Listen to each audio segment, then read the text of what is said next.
The last page has been turned on my most recent read. Steam is drifting up from a hot cup of tea. I know, I say it every week, no more coffee. And I am ready to tell you all about the book I've just finished. So here I am, no spoilers, opinion-filled and ready to roll. All of which means it's time for the latest episode of Being Bookish. I'm your host Ray, self-confessed bookworm, introvert, hermit, long-term depression sufferer and ex-coffee addict. Join me on my journey through my ever-growing to-be-read pile and enjoy the latest of my 100% spoiler-free book reviews. Another week has gone by, and what a week it was. I celebrated two huge things in my life, one of which was 14 years in the making, the other just under 2. Both which were definitely a reason to drink a small bottle of champagne to myself. So I did. No harm here.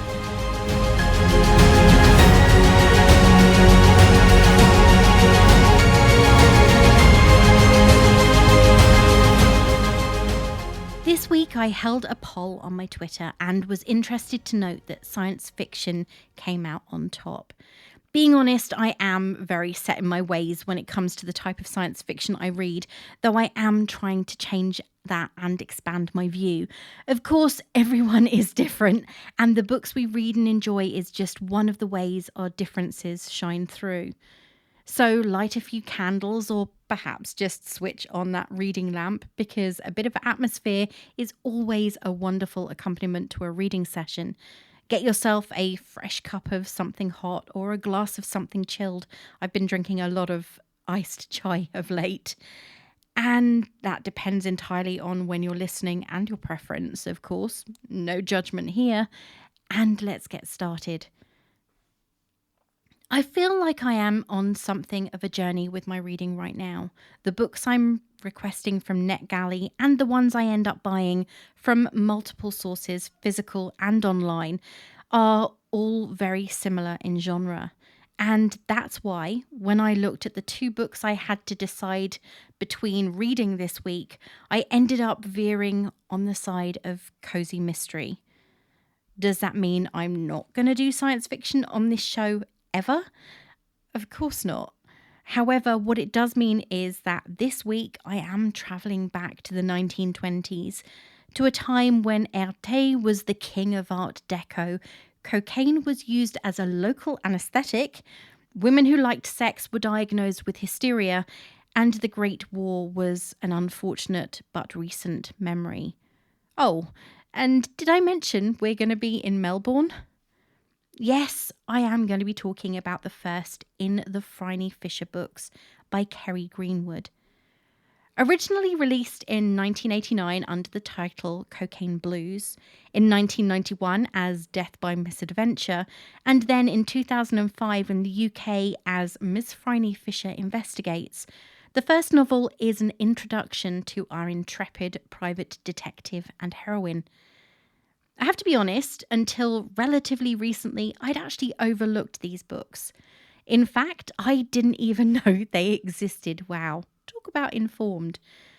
I kept on meaning to get a copy of at least one and give it a read, but then something else came up, probably another book, and I would read that instead. Well, this year, in fact, in the last week, I finally got around to getting a copy of the first book, and it wasn't at all what I expected.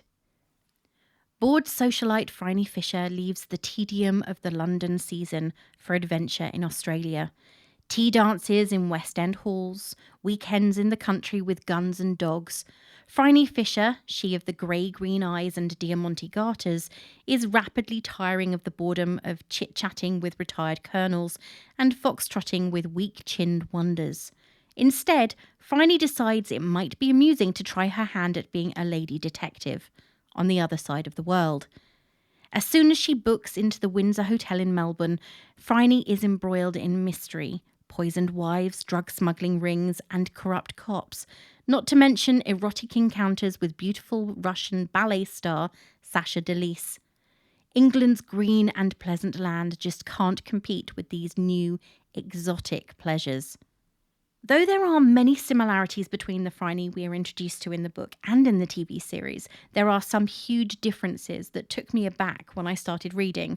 And just to reassure myself that it wasn't a case of misremembering, I did actually start to watch the TV series again for probably about the sixth time yesterday evening and made my way through 4 exciting and beautiful to watch episodes before I went to bed.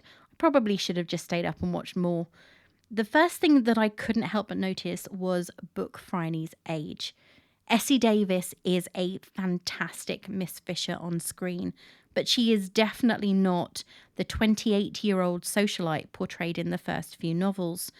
Though very little is actually made of her age, the fact that the book is based 10 years after the First World War, and she mentioned she was in school for at least part of it, makes it clear that she is not the worldly wise, experienced woman of the TV show.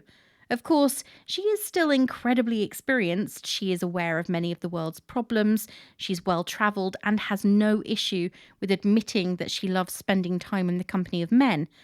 To a certain extent, her sexuality is a tool she uses in order to get her way, whether as a distraction or a manipulation, and she's not ashamed of that.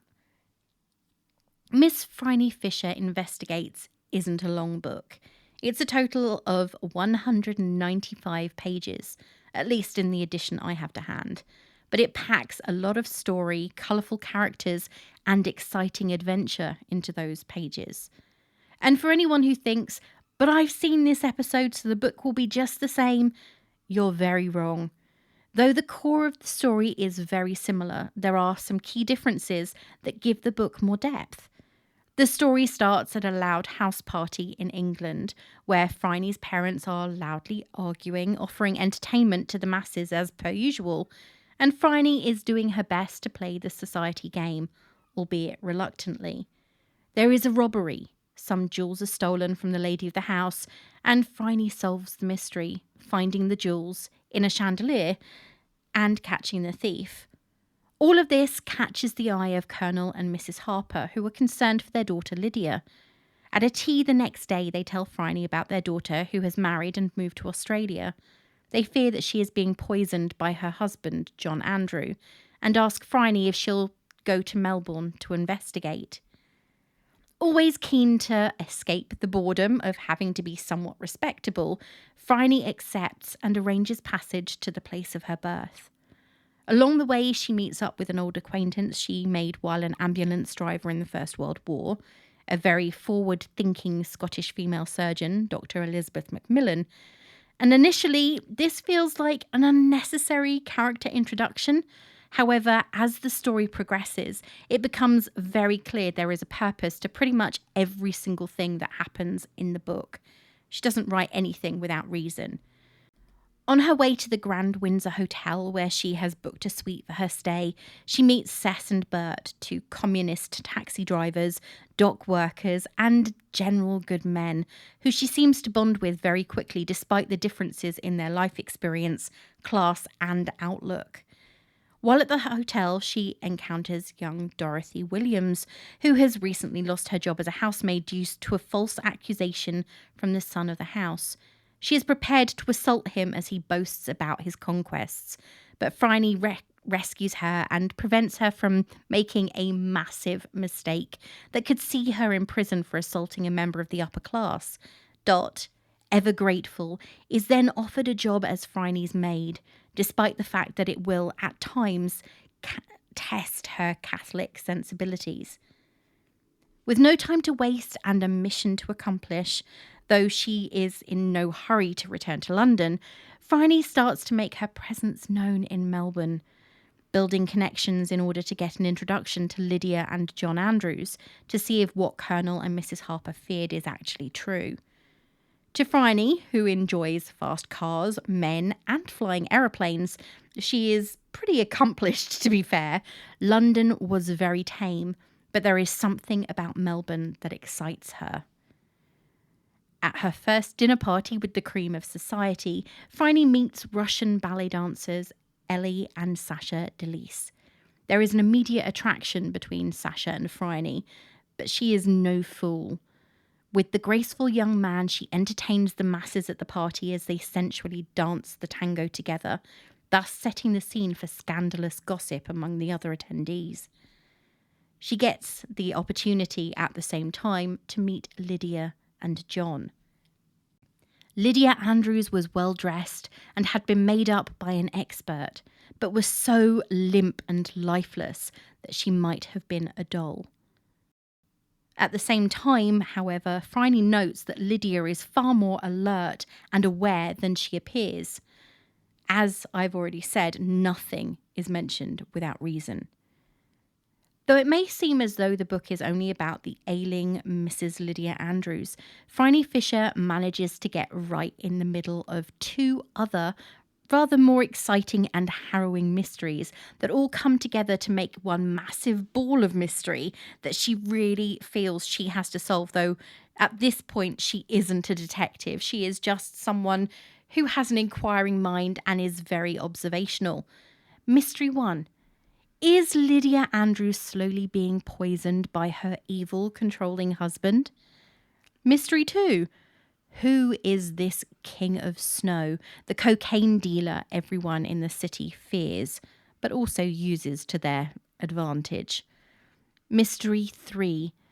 Who is Butcher George, the man responsible for the deaths of many desperate women who were caught in unfortunate circumstances? We've already taken a look at the first mystery, but the second and third ones are even more intriguing. And somehow, Phryne not only gets involved in all of them, much to the disappointment of the local constabulary, but she also helps to solve the cases. I'm not going to tell you who did it, not going to tell you how they did it, because that is a spoiler. And you should know by now, I don't give spoilers.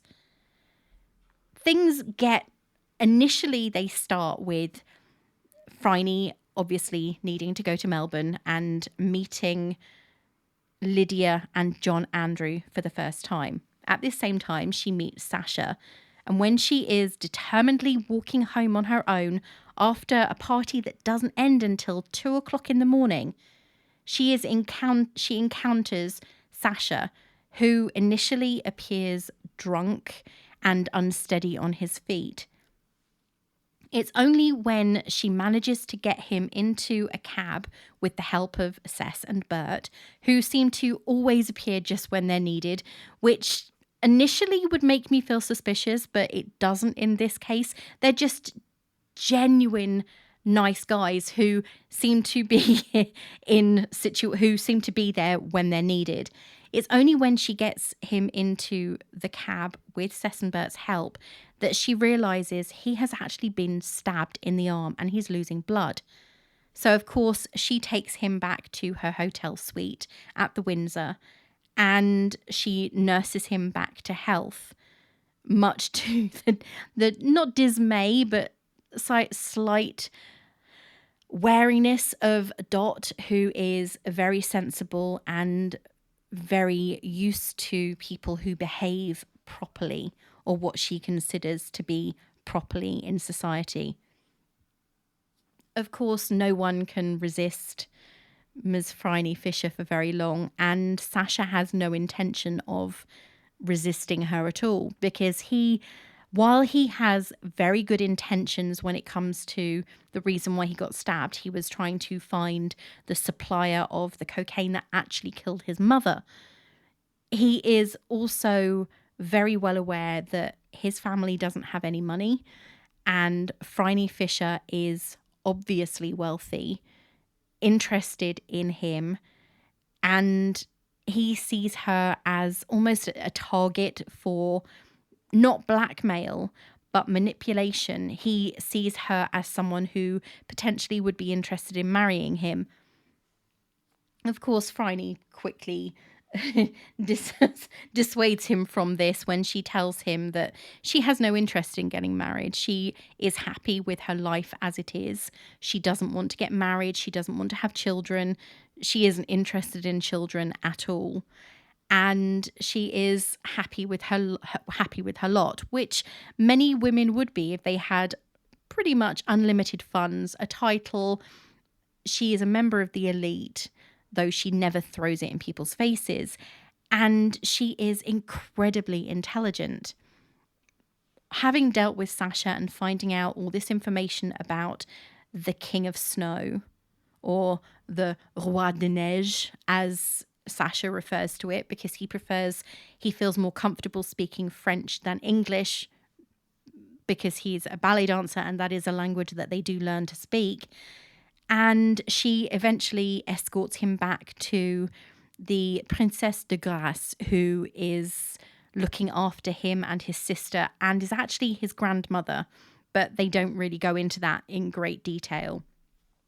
This starts Phryne's involvement in searching for the drug dealer who has Melbourne in fear and almost holds them hostage. And at the same time, she is still trying to find out what's happened to Lydia. Meanwhile, a third storyline has been introduced, and it was introduced very early on, though it didn't involve initially Phryne. And this is trying to find out who the butcher George is. And George is, so it kind of feels almost appropriate in many ways talking about George and what he does now, though not for the UK. He is a backstreet abortionist, and it is brought to the attention of Phryne after Cess and Bert are essentially, they're driving their taxi after they've dropped Phryne off at the hotel the first time. And this man essentially dumps a passenger in the back of their car, a young girl called Alice. And Cess and Bert notice that she is bleeding, and they immediately take her to the hospital where Elizabeth Macmillan is a surgeon. She's a female surgeon, and she is a surgeon looking after women with female problems. Alice, it turns out, has been dropped off because she was bleeding heavily following an illegal abortion. And the person who carried out this abortion essentially just drops women off to die, because that's what happens when they get treated by him. Cess and Bert take her to the hospital where Elizabeth treats her. But at this particular time, it was illegal to have an abortion, and a woman could be sentenced to time in prison for doing so. This having been brought to Phryne's attention by Cess and Bert, and also by her friend Elizabeth Macmillan, decides to look into it. She gets the cooperation somehow from the police, though that said, they were obviously trying to find out who was carrying out these surgeries, because it's illegal on 2 counts, illegal for the person to perform it and illegal for the person to have it. So she gets the cooperation of the police. And this is a third investigation that is going on while she is looking at Lydia, she's looking at the Roi de Neige, and she is looking at the illegal abortions, or rather looking at who is carrying them out. She stretches herself a little bit thin, but that doesn't mean nothing gets resolved.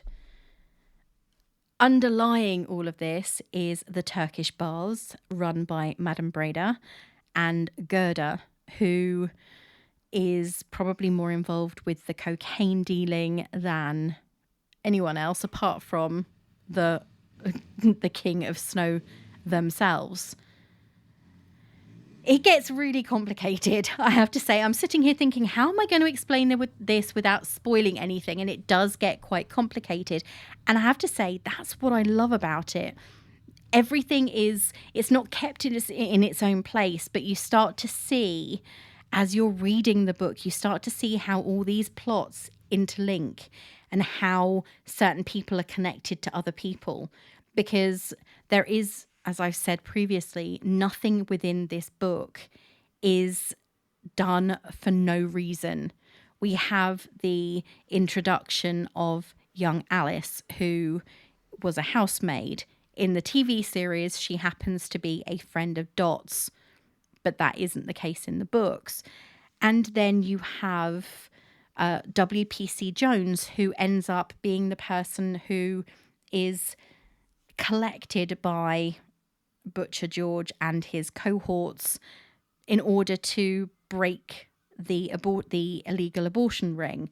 And she also appears when, for some reason, the King of Snow has decided Phryne is a risk to their business. They report her to the police, and the police come round to investigate and search her hotel room for drugs. And WPC Jones is in the room and is the person that conducts the search. And this is one scene that I absolutely love in the book. The police are all in the room. Sasha is still there. Poor Dot is there. They've been searching the hotel room themselves for the drugs because they know that as soon as somebody knocks on the door, that they are going to be potentially arrested for having these drugs that they never purchased or hid themselves. And when the police arrive, Phryne stands there, and as they're saying, we're going to take you, we'll either search you here or we'll take you down to the station. And in just this absolutely I don't care manner, she strips off her dressing gown. She's completely naked beneath it and says, then you'll have to take me like this. She doesn't care. She knows that she's innocent. She knows that they're not going to find anything. However, she has her suspicions that they might plant something. So she tells them that you search me, you need to be searched as well, because she knows that potentially whoever is in the room is going to plant something on her. So she is arrested because she is getting too close to where everything is. And sure enough, they discover that Constable Ellis, one of the police who was searching her room, has a package of cocaine on his chest, attached to his chest with a plaster. So she's exposing him, and it turns out that he is being blackmailed into planting drugs on Phryne Fisher in order to get her out of the way. Lydia, in the meantime, is being spied on because Phryne is desperate to try and desperate to reassure her friends and clients that their daughter is not at risk. She asks Elizabeth to perform some tests on samples of Lydia's nails and hair, and it turns out that she is slowly being poisoned with arsenic. However, her act of being naive and totally relying on her husband is just that. And there is a moment where Phryne and Lydia are together, and somehow Phryne comes to the realization that she is at that moment in time being poisoned, and she goes back to her hotel feeling ill and unstable and creates a homemade emetic using mustard. Have to be honest, using mustard, eating a considerable amount of mustard would make anybody sick, but she does this because she's aware that she has been poisoned, because she doesn't feel right in herself. And that brings up obviously more doubt, because she's also overheard conversations that Lydia has had with her friends where she's giving them business advice.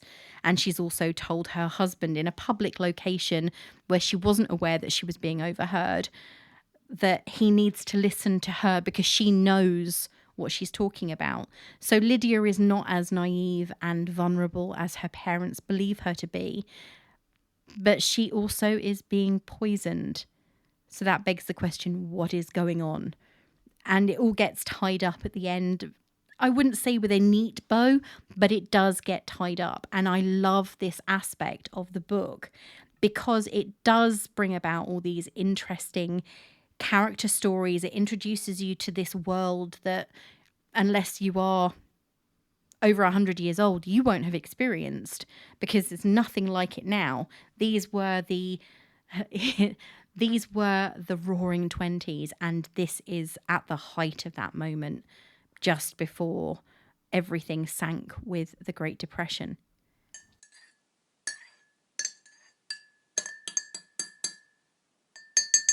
As I've already said, this book is filled with a lot of the glamour and extremes we often associate with the time before the Great Depression that started in 1929.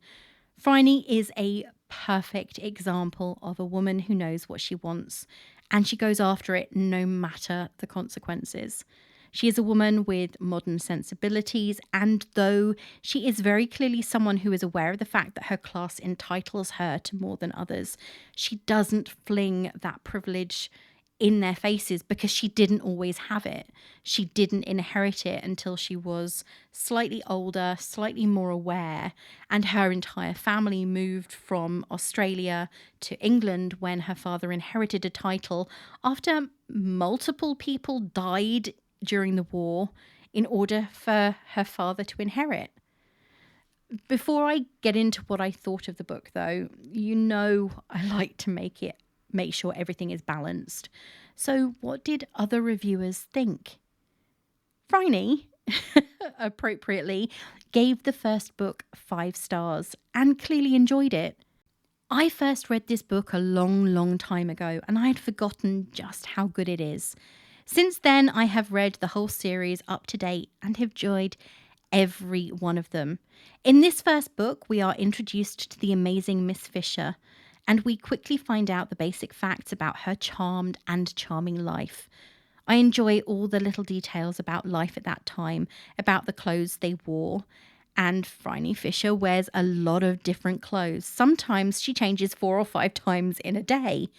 We also meet many of the characters who will take part in future stories.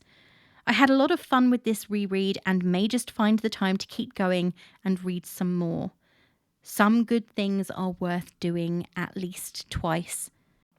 Broken Tune doesn't have such a fondness for the book, preferring the TV show, and gave this book just 2 stars. As much as I love the TV series, the book series will not be one that I continue with. All that I love about the TV series, the 1920s atmosphere, the banter between the characters, the quirky fun bits like Dr. Mac's dry sense of humour, I just can't get a feel for in the book. I get that the book is different and that the characters and backstories are different, but I can't even get a sense of setting, any setting, from the book. The writing is sparse and focused on dialogue, and except for whatever clothes people, especially Phryne, are wearing, there seemed to be hardly any description of anything. This strongly reminded me of the Murder, She Wrote TV tie-ins, which rely on the reader's knowledge of the series to fill in the missing parts, with the knowledge of what the TV series had already communicated, visuals of places and characters. Except, of course, that the tie-ins were written to correspond with the TV series, which is not the case with the Phryne Fisher book, as the book preceded the TV series and has a slightly different storyline and characters. What's probably worse about not getting a sense of place, and I was really looking forward to reading about Melbourne in the 1920s, was that I didn't even get a sense of the 1920s. So yeah, this is where I am glad I got a copy from the library. I still love the TV series, so much so that I consoled my disappointment with the book by re-watching a couple of favourite episodes on Netflix until the wee hours. So where do I fall when it comes to this book, as it's the first I've read in this series and by this author? Here's where I get into the nitty-gritty. I loved it. Unlike Broken Tune, I did get that feel of the 1920s, the glitz, the glamour. I could almost imagine myself in a ballroom setting as she was in the first chapter in London, with the grandiose, beautiful chandeliers, people talking really loudly, enjoying their company, drinking out of beautiful champagne goblets rather than the flutes that we're traditionally associating with the drink these days. We even get descriptions of the food that they enjoy, with a subtle, delicate asparagus soup as a starter, and the conversation that Phryne clearly doesn't enjoy going on around her. And that you get that feeling of she'd much rather be alone in her hotel room enjoying the food, because that's what she wanted at that moment in time. I really liked the writing. I felt that because the book was so short, being only 195 pages, which is very short for a book these days, everything was crammed in and it made the story far more action-packed. I think had it been longer, it wouldn't have been so well paced as it was. There are certain terms I admit I had to look up, such as what a gasper was. I had no idea that a gasper is apparently what they referred to as a cheaper cigarette, so a gauloise, for example. And there are moments where that is something she is constantly lighting up a gasper. And when she's going to dinner, when she meets Lydia and Andrew and Sasha and Ellie for the first time, it's mentioned that she is smoking a Russian cigarette with a gold gilt tip because she needs to fit in and make her appearance far more elegant than she feels. I know that there is mention of the fashion and the descriptions, and there is one very early on. We're talking about the clothes, and they are stunning. I can see them in my head, and that was one thing I do wish that they'd done in the TV show that they did very well in the book, and that was this description of the clothing. Not saying that the clothing they wear in the TV episodes isn't stunning, but the dress that she wears when she dances with Sasha for the first time, this description it makes you think, oh wow, that dress is beautiful. And I'm definitely not someone who is fashion forward. Madame shook the dress out and flung it over a stand and stood back to watch Phryne's reaction with restrained pleasure. Dorothy gasped and even Phryne's eyes widened. It was deep claret edged with dark mink, evidently a design by Erte with few seams, the weight of the garment depending entirely on the shoulder. The deep décolleté was artfully concealed with strings of jet beads, which served the function of preventing the dress from sliding off the wearer's shoulders, but leaving a gratified impression that this was, indeed, what it might at any moment do. Doesn't that sound delicious as a dress? That deep claret, dark mink, jet beads, so elegant, so suggestive, but at the same time so sleek. Will I read more by Kerry Greenwood? I'm actually looking forward to getting a few more in this series, as this book was fast-paced, exciting, and gave me the feeling of being in a glamorous 1920s setting, without all the trouble associated with it.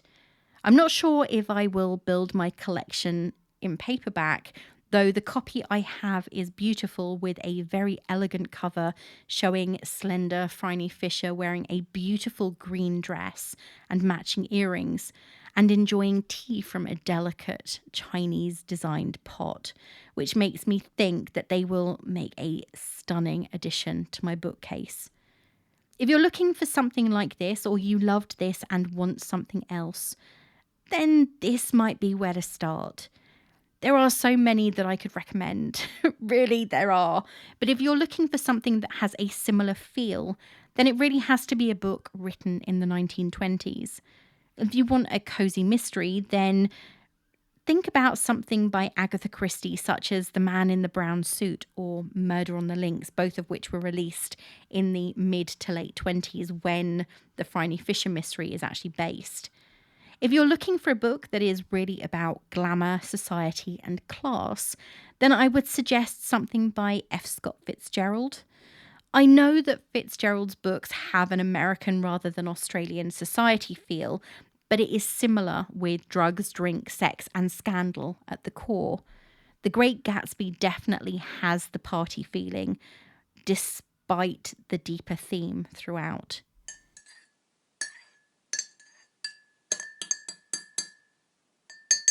We're now halfway through summer, possibly. I don't know. With the weather doing what it's doing, I really couldn't say. And we are definitely more than halfway through the year. This time last year, I was struggling with my reading list. I was lacking ideas when it came to what I wanted to read, and I hit a massive block. This year, yay, I have managed to maintain a really good balance. I found new authors and enjoyed many of them, not all. And even better, I am way ahead of my self-imposed target. And I think that's what happened. That really is important. They have to be targets you've chosen for yourself rather than ones that you feel you need to meet. I am going to continue the reading pattern I have managed to establish, which is a good thing, and I'm enjoying it, which is ultimately the most important thing. My TBR continues to grow. Shocker.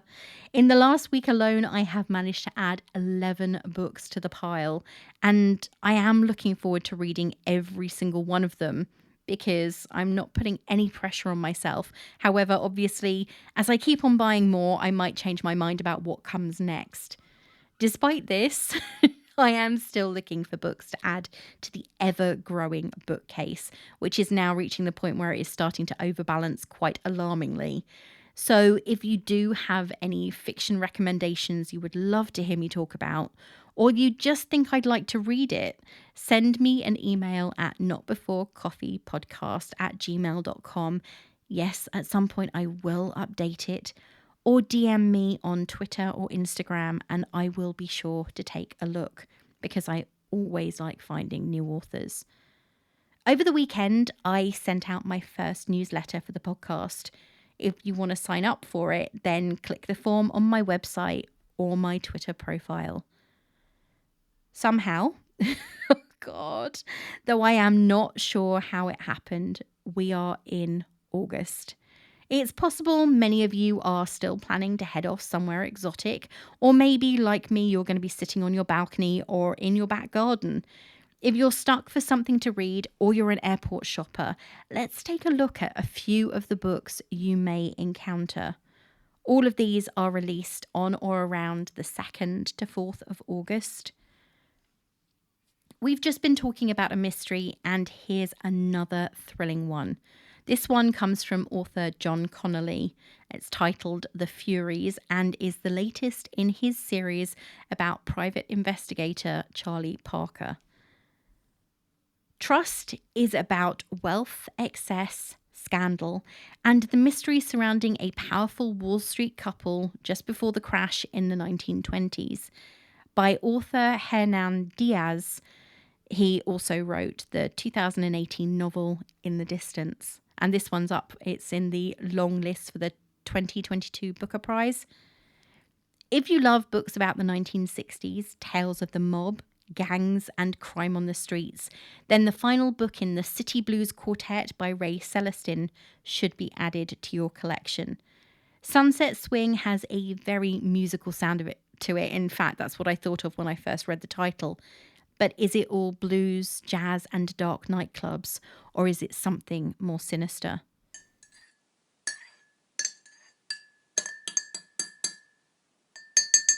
So, how are things in the bookish household this week? They're not too bad, if I'm being completely honest. As I said last week, I had great news at the beginning of the week with the announcement that my IVA had come to an end. And this week I received the certificate confirming that it actually was. That didn't stop my worry, however. I have previously mentioned that I do have spending issues, and it is something that is quite common with people with depression and mental health disorders, that they struggle to control their spending. And it is something that I have had issues with in the past. This week was a perfect example. I managed to spend, well, I thought I was going to spend a lot more. I went into my local bookshop with every intention of just buying as many books as I could. I managed to find 3.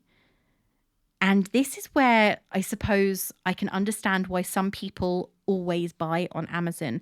I purchased 3 books in physical form in the shop, and it came to nearly £30. They were all paperbacks. None of them were brand new, but it was expensive. And for someone who has been on a very tight budget for a very long time, it made me wince a little bit, even though I had planned on spending more. I then went on this weekend, I then went on Amazon and decided on Friday evening I was going to buy some more books because I just fancied, it was just something I wanted to do. I had also intended on buying a table for my balcony, but yeah, don't even go there. I couldn't find anything that I wanted there. But I bought 4 books and it came to less than £20 for the 4 books, which I have to admit shocked me a little bit. I bought the 2 books in the Six of Crows duology by Leigh Bardugo. I read the first one and I've spoken about it previously. I will post a link to that episode below, and I really enjoyed it. So I thought I may as well get the second one. Maybe it'll push me to read it sooner if I buy a physical copy of the book. And they were £3 each, which I have to admit surprised me a lot. But it just highlighted to me also the fact that I'd purchased books on Tuesday, I'd purchased books the previous Saturday, and then this week I purchased another load of books. And though I have done that in the past, I gained a tiny bit of control over my impulses.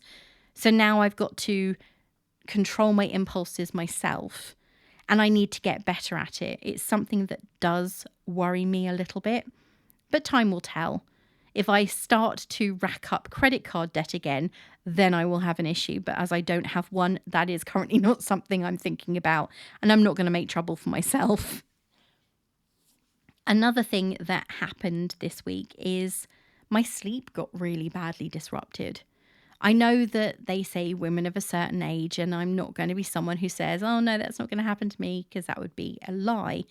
However, my sleep has been appalling, and that has really affected my concentration, which is difficult at the best of times, and motivation has been bad because of it. My sleep has reached the point where I'm waking up every morning at between 4 and 5 o'clock and then struggling to go back to sleep again. I'm hoping that it is a phase that I'm going through. But anybody else who's in their late 40s who is experiencing this, let me know. Is it something that goes away? Because it's the hope that it's going to go that I'm really clinging on to right now.